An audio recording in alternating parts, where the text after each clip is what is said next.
Attorney Cynthia Alabanza, Vice President, tagapagsalita ng NGCP. Attorney, magandang umaga. Si Joel Siweng po ito. Good morning, ma'am.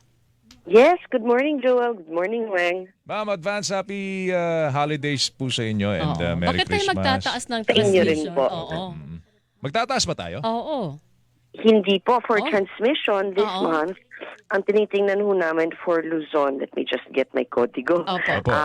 Yung rates po kasi ng transmission, Mm-mm. dalawa po yung kinokolekta ng NGCP. Oo. Yung isa po, yung transmission wheeling rates namin, yan ho yung napupunta dun sa pinapaikot namin at ginagastos para sa pagpapalawak ng transmission system.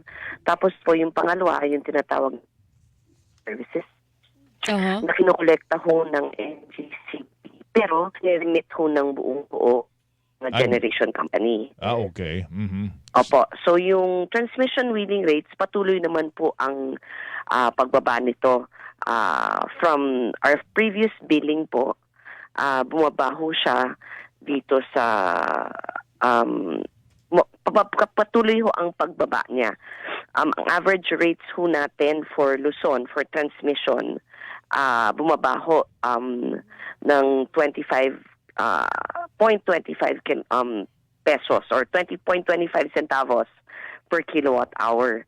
Tapos po, yung AS rin natin, ancillary services, bumaba din po sa Luzon ng halos 11 centavos po per kilowatt hour. Yung ancillary, ito yung ma'am, di ba? Yung kinakailangan yung bilhin. Reserve to. Reserve. Oo. Kung sakaling Yes po. magkaroon po tayo ng kinakailangang dagdag sa kuryente, meron tayong ancillary, no?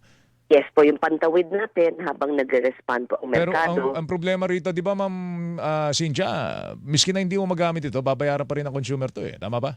Yes. Pass on pa rin ito.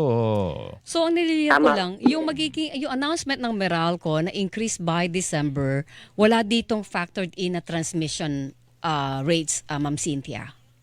I think naka-factor in na din po yung sa amin dyan. Kaso lang, yun na nga po. Alright, balikan natin si Attorney Cynthia Alabanza. Attorney. Attorney? Ma'am? Well, can you hear me? Ayan, Yes, okay na ma'am. po Oo. ma'am. Meron May lang pahabol na tanong si Weng eh. Alam Sige. namin Yes na po. yung transmission cost ay hindi po masyadong malaki dito sa December increase natin sa Meralco rates. Pero That's correct. pinayagan daw po kayo ng ERC na mag-recover ng 70% ng inyong ginastos sa paggamit ng ibang power plants para po sa inyong ancillary service. That's for first 3 months of 2025. So ibig sabihin magtataas kayo ng transmission rates Sa by first quarter.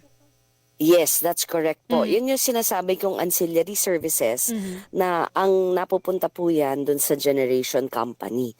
So yung nabitin po na koleksyon at billing nung nakaraang taon, yan po yung nabitin sa mga genco na nagsusupply, generation company po na nagsusupply nitong ancillary. So ngayon po, makukolekta na namin yung 70% na yan para maibigay sa kanila this coming So, collector lang kayo 2025 ma'am. po. Hindi sa inyo mapupunta Yes ito. po. Kayo po'y collector lang. Tama po yan. Ma'am, magkano yung 70% na yun in real terms? Real numbers?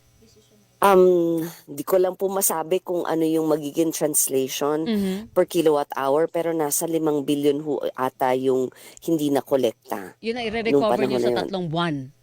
Yun ang i-kolekta namin po on behalf of the Okay. generators Meron po. pong binanggit ang ERC, parang 12 centavos per kilowatt hour every month starting January hanggang Marso. Paki-confirm lang po yung figure na yan.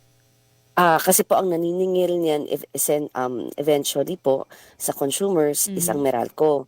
So yung bawat distribution utility po tsaka cooperative, iba-iba po yung kanilang komputasyon ng mga rates na binabayaran din nila sa kanila ng mga kontrata. So hindi ko po ma-confirm kung saan nanggaling yung sinasabi ng ERC na 12 centavos po. Sige, Basta ma'am. 5 billion ang i-recover. Oo, 5 billion na first Around that quarter much of po. Opo. the year. Sige ma'am, abangan namin Yes yung mga po. development. In the meantime, Attorney Cynthia, salamat sa oras mo. Ma'am, Mag-ingat good ka. morning. Thank you. Yes po, good morning. Good morning, si Attorney Cynthia. Hilingan, walang pinoprotektahan.